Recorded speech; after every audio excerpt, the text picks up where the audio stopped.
Okay, welcome to part 2 of 4.2 differentials. So here we're going to take a look at some equations, examples that actually use real world applications. So we're starting to take what we're learning about differentials and we're applying it to geometry, and we'll see later on how that ties into even more calculus. So let's take a look at this example here. It says, find the change in volume dV if the sides of a cube change from 10 to 10.1. And so I'm going to be able to follow the same steps that I've been using. My step 1, I'm going to go ahead and find my dy dx. And so in this case, I'm not actually finding dy dx, but we're actually looking for dv dx because volume is my function. So I can say that volume equals x cubed for a cube. I take all the three sides and I multiply them together, x cubed. And so to find the derivative, I get dv dx equals, and I just need the power rule on this side, 3x squared. It's a pretty straightforward derivative. And then our second step is we're going to go ahead and isolate our dy.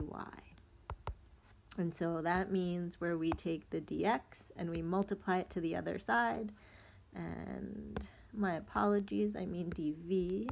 So we're going to isolate dv. I get dv equals 3x squared dx. So I've found my dv dx, I've isolated my dv, and now I'm going to go ahead and plug in my numbers. So plug in numbers. So we have dv equals 3x squared dx, and let's see what numbers we need to plug in. So for my x, I'm going to go ahead and plug in 10 because that's how long the side is. So dv equals 3 times 10 squared. Now for my dx, what I don't want to do is just plug in the 10.1. Okay, I don't want to just plug in 10.1.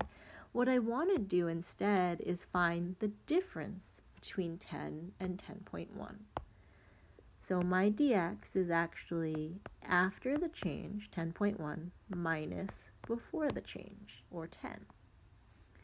And so if I clean that up, I'll get 3 times 100 times 0.1, or my dv will equal 30. So what does that mean for this problem? It means that if we increase x by 0.1, then we will increase the volume by 30.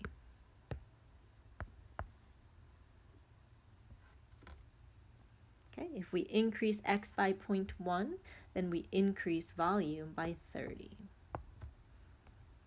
All right. Next example, this time we're taking a look at not volume, but surface area, and not of a cube, but a sphere. And so we want to know what happens if the radius of a sphere changes from r by a given amount dr. And so in this case, you'll notice that there are no numbers, so we'll have a formula, but we won't have a number answer like we did in the previous problem. But we can still follow those same steps. So first, let's find our change in area over the change in radius. This is like our dy dx. It just fits our particular scenario a little bit more concretely. So let's write the formula for surface area of a sphere. Surface area of a sphere is 4/3 pi r squared. And this is a good chance for us to remember that when we have a constant in the front, we can use our constant multiple rule to find our derivative.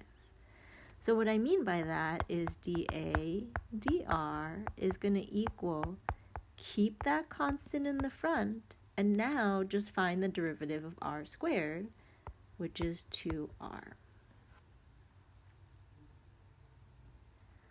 All right, step 2, we're going to go ahead and isolate dA, and we're going to do that by taking the dr and multiplying it to the other side. So we'll get dA equals 4/3 pi times 2r dr. And if I want to go ahead and clean that up a little bit, I can write it as 8 pi over 3r dr.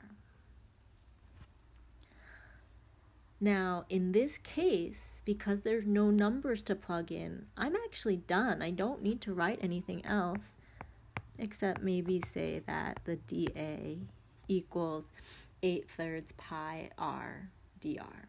And that's it, because there's no numbers to plug in. Okay, we'll take a look at this last example here. And it says, find the change in volume dV if a circular cylinder of height 3 centimeters changes from 2 to, the radius changes from 2 to 1.9. So in this case, if I think about what's happening, I have a cylinder, and I'm keeping the height the same, but I'm making it skinnier. Okay, so the radius in this case would be 2, and this radius would be 1.9. I know that's not really drawn to scale, but we can see that the volume should be getting smaller. That also means that our dV, it should be negative, because we want it to be getting smaller. Okay? Other than that, we're going to follow the same 3 steps we've been following. We're going to find dV dr. That's like our dy dx. So volume of a cylinder is pi r squared h. Now I'm going to go ahead and take the h and move it to the front, because in this case, the h is constant. I'm not changing the height of my cylinder. So I have pi h r squared. And I'm going to circle this pi h in the blue, just like I did the last problem, because this is a good case where I can use that constant multiple rule to find my derivative. Okay, so dV dr equals, keep my constant, times the derivative of r squared is 2r. This I can keep as my derivative. My second step, I want to isolate dV. And I'm going to isolate that by taking the dr, multiplying it to the other side. So dV equals 2 pi r h times dr. I also took this side and cleaned it up a little bit, but all of the terms are the same as over here. Now that I've isolated my dV, I'm going to go ahead and plug in my numbers, whatever numbers I'm given. So I have dV equals 2 pi, the radius is 2, and my height is 3. And the differential here, it ended at 1.9 and it started at 2. So remember, the radius is shrinking, so this should be negative. All right, let's see what that does for us once we calculate out our dv, and we should get it equal to negative 1.2 pi. And so if we think about what this means, it means that if we decrease the radius by 0.1, then we will decrease the volume by negative 1.2 pi.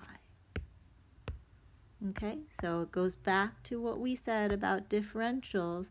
We are changing the input to see what changes in the output. Okay, so in this case, our radius is the input and our volume is the output. All right, folks, so that is 4.2. If you have any questions, ask me during office hours, send me an email, send me a message through Canvas or WebAssign, and I'd be happy to help you out. All right, thanks so much. Have a good day.